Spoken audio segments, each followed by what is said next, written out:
दोस्तों आज के इस वीडियो में हम बात करने वाले हैं इलेक्ट्रॉनिक्स के टॉपिक ओपैम की, या फिर आप इसे ऑपरेशनल एम्पलीफायर नाम से भी जानते होंगे। तो आज की इस वीडियो में हम लोग ओपैम का इंट्रोडक्शन करेंगे और आगे आने वाली इस वीडियो की सीरीज़ में मैं और भी इसके टॉपिक्स को कवर करता रहूँगा। तो आइए शुरू करते हैं। तो दोस्तों इसमें हम बात करने वाले हैं ओपैम की। ओपैम यानी ऑपरेशनल एम्पलीफायर। एम्पलीफायर तो आपने कई सारे सुने होंगे, जैसे कॉमन एमिटर एम्पलीफायर या कॉमन बेस एम्पलीफायर या वीडियो एम्पलीफायर, जिसे हम वाइड बैंड एम्पलीफायर भी कहते हैं। लेकिन क्या आपने कभी ऑपरेशनल एम्पलीफायर के बारे में सुना है?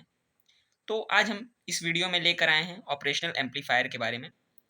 ऑपरेशनल एम्पलीफायर आखिर होता क्या है? तो पहले हम लोग इससे शुरुआत करेंगे, जान लेते हैं कि ये क्या होता है, उसके बाद हम इसके बारे में धीरे धीरे इसके बारे में समझते हुए चलेंगे। तो ओपैम के बारे में, ये बेसिकली अ वोल्टेज एम्पलीफाइंग डिवाइस है। ओपैम क्या है? वोल्टेज को एम्पलीफाई करता है। किसी भी एम्पलीफायर का काम क्या होता है? या तो करंट को एम्पलीफाई करना, या तो वोल्टेज को एम्पलीफाई करना, या तो पावर को एम्पलीफाई करना। मतलब अलग अलग टाइप के एम्पलीफायर्स होते हैं जिनका काम होता है अलग अलग चीज़ों को एम्पलीफाई करना, ताकि हमें सुटेबल अमाउंट ऑफ जो भी हमें चाहिए, जैसे कि पावर को अगर हमें एम्पलीफाई करना है जिससे हमें प्रॉपर पावर मिले, तो हम लोग पावर एम्पलीफायर डिवाइसेस यूज़ करते हैं। तो ये जो ओपैम होता है, ऑपरेशनल एम्पलीफायर, ये एक वोल्टेज एम्पलीफाइंग डिवाइस है। इसमें हमारा जो है वोल्टेज वो एम्पलीफाई होके हमें मिलता है, और इसे डिज़ाइन किया गया था कैपेसिटर और रेजिस्टर जैसे कंपोनेंट्स के साथ यूज़ करने के लिए। मतलब जो ओपैम होता है उसमें हम लोग कैपेसिटर और रेजिस्टर भी यूज़ कर सकते हैं इसके इनपुट और आउटपुट टर्मिनल्स पे। It is an analog circuit block that takes a differential voltage input. मतलब ये एक एनालॉग सर्किट होता है जिसमें जो हमारा इनपुट होता है वो हम डिफरेंशियल वोल्टेज, जो इनपुट है वो हमारा डिफरेंशियल वोल्टेज लेता है, और जो हमारा आउटपुट है उस पर एक सिंगल एंडेड वोल्टेज हमें प्रोवाइड, मतलब हमें देता है ये। It is simply a linear IC having multiple terminals. या तो आप ओपैम को एक सरल भाषा में आप एक इसे लीनियर आईसी भी कह सकते हैं। आईसी यानी इंटीग्रेटेड चिप्स, आपने सुना होगा। It is considered to be a voltage amplifying device. जैसा कि मैंने बताया, एक आप इसे आईसी, एक ऐसी आईसी मान सकते हैं जो कि वोल्टेज को एम्पलीफाई करता हो। साधारण शब्दों में, opamp is a versatile device that can be use to amplify DC as well as AC input signal. मतलब ये जो हमारा ओपैम है ये काफ़ी ही यूनिक इस वे में है कि ये जो एम्पलीफिकेशन करता है, ये ना ही केवल डीसी या ना ही केवल एसी, बल्कि दोनों ही सिग्नल्स को एम्पलीफाई करता है।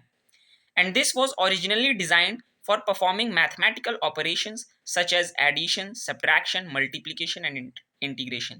मतलब जब हमने शुरुआत में ओपैम को बनाया, तो ये जो मैथमेटिकल ऑपरेशंस हैं जैसे कि एडिशन, सब्ट्रैक्शन, मल्टीप्लिकेशन या इंटीग्रेशन, इसको परफॉर्म करने के लिए यूज़ किया जाता था। लेकिन बाद में चल के इसमें हमने मॉडिफिकेशंस किया और इसको अलग अलग डिवाइसेस में अलग अलग तरीके से यूज़ करना शुरू किया। तो ओपैम आखिर ऑपरेशनल एम्पलीफायर दिखता कैसा है, या इसका स्कीमेटिक सिंबल जब भी हम रिप्रेजेंट करते हैं वो कैसा दिखता है, वो देख लेते हैं हम लोग। तो जो ओपैम का स्कीमेटिक सिंबल होता है वो कुछ इस तरीके का दिखता है। ऑपरेशनल एम्पलीफायर को ही ओपैम कहते हैं, या दोनों एक ही नाम है। ऑपरेशनल एम्पलीफायर को शॉर्ट में हम ओपैम कहते हैं। अब ये जो ओपैम का स्कीमेटिक सिंबल होता है, इसमें आपको जो दिखता है V1 V2, ये दोनों जो होते हैं हमारे इनपुट टर्मिनल्स होते हैं। अब यहाँ पे माइनस क्यों है, यहाँ पे प्लस क्यों है? ये जो माइनस वाला होता है ये हमारा होता है इन्वर्टिंग इनपुट। इन्वर्टिंग इनपुट किस लिए कहा जाता है इसे, ये भी हम लोग जानेंगे।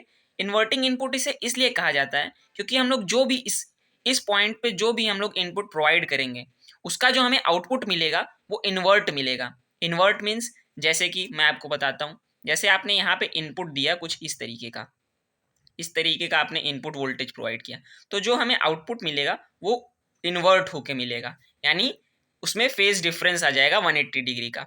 और वहीं फिर होता है non inverting input. Non inverting में क्या होता है इनपुट में, ये इसको हम लोग प्लस से रिप्रेजेंट करते हैं। इसमें हम लोग जैसा इनपुट प्रोवाइड करते हैं, जैसा कि हमने अगर इस तरीके का इनपुट प्रोवाइड किया तो जो हमें आउटपुट मिलेगा वो इस तरीके का मिल जाएगा।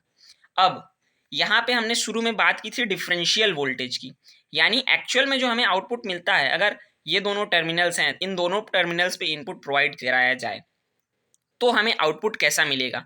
जैसे कि आप देख पा रहे हैं, अगर इस पे भी इनपुट कुछ इस तरीके का हम प्रोवाइड करें और इस पे भी इनपुट इसी तरीके का प्रोवाइड करें, यानी दोनों में जो इसमें हमारा एम्पलीट्यूड का डिफरेंस है, वो एम्पलीट्यूड जो है दोनों दोनों इनपुट का वो सेम रहे, तो जो हमारा आउटपुट मिलेगा वो हमें स्ट्रेट लाइन मिल जाएगी। क्यों? क्योंकि जो हमारा इन्वर्टिंग का आउटपुट होगा वो रिवर्स, उसमें फेज डिफरेंस होगा 180 डिग्री का, जबकि नॉन इन्वर्टिंग का आउटपुट होगा वो सेम टू सेम होगा। तो दोनों का नेट रिजल्टेंट जो होगा वो हमारा एक स्ट्रेट लाइन मिल जाएगा, यानी हमें आउटपुट एक कुछ नहीं मिलेगा, एक सीधी लाइन मिलेगी।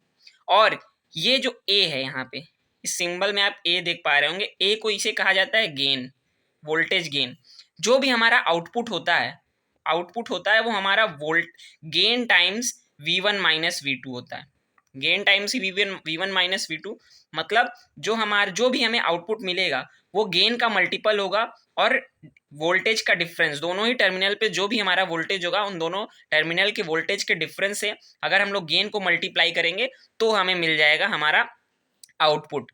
अब जो नीचे मैंने लिखा है कि with the help of suitable external feedback components, मतलब अलग अलग तरीके का अगर हम लोग फीडबैकिंग कंपोनेंट्स करते हैं, जैसा कि मैंने शुरू में भी बताया था कि हम लोग ओपैम में कैपेसिटर या रेजिस्टर जैसे डिवाइसेस यूज़ करते हैं।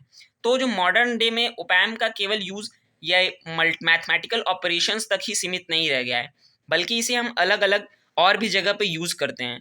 तो अलग अलग जगह यूज़ करने के लिए इस डिवाइस में मॉडिफिकेशंस की ज़रूरत पड़ती है। तो मॉडिफिकेशंस हम लोग कैसे करते हैं? फीडबैकिंग द्वारा।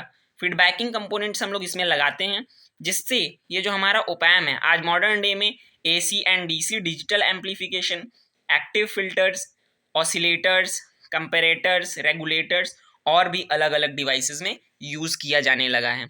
तो ये जो ओपैम है एक इस तरीके से हम कह सकते हैं कि हमारा बहुत ही इम्पॉर्टेंट डिवाइस है आज की जनरेशन में। तो इस वीडियो में बस इतना ही रहेगा। अब आगे आने वाले वीडियो में हम लोग जानेंगे कुछ टर्म्स रिलेटेड टू ओपैम। तो अगर ये वीडियो पसंद आया हो तो वीडियो को लाइक करें और चैनल को सब्सक्राइब कर लें।